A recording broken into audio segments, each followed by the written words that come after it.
ડીસાના ધરપડા મુકામે યોજાયેલા લગ્ન સમારોહમાં સમાજના આગેવાનો દ્વારા થોડા દિવસો અગાઉ ઘડાયેલા બંધારણના તમામ નિયમોનું પાલન કરવામાં આવ્યું.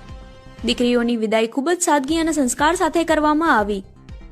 જાન લઈને આવેલા પક્ષ દ્વારા બંધારણ અનુસાર માત્ર 11 વાહનો સાથે ઢોલ શરણાઈ સાથે જાન આવી હતી.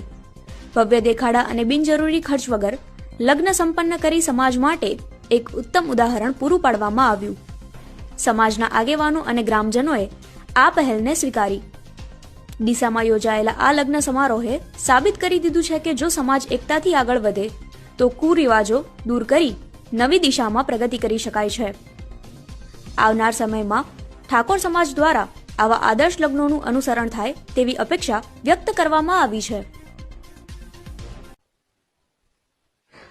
નમસ્કાર, જય સદારામ બાપા.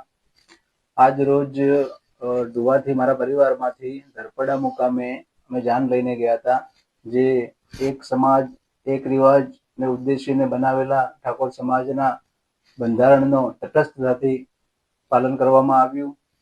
ત્યાં અમે 11 ગાડીઓ અને 100 વ્યક્તિઓ એવી 3 જાન ત્યાં આવી હતી. અને 3 જાન, એક ડુવાથી, એક નવાથી અને એક ખોડાણાથી, આ 3 જાનો આવી પણ શાંતિથી ડીજે વગર ઢોલ શરણાઈ અને જે બંધારણમાં નક્કી કરવામાં આવ્યા નિયમો એનું સંપૂર્ણપણે પાલન કરવામાં આવ્યું. અને આ દીકરીઓની જે ધરપડા મુકામે 3 દીકરીઓની એક સાથે 3 જાનો આવી હતી. અને એ સુખ શાંતિથી 3 જાનો હોવા છતાં પણ ડીજે વગર ઢોલ અને શરણાઈઓ સાથે ખૂબ સુંદર રીતે આ પ્રસંગ પૂર્ણ થયો.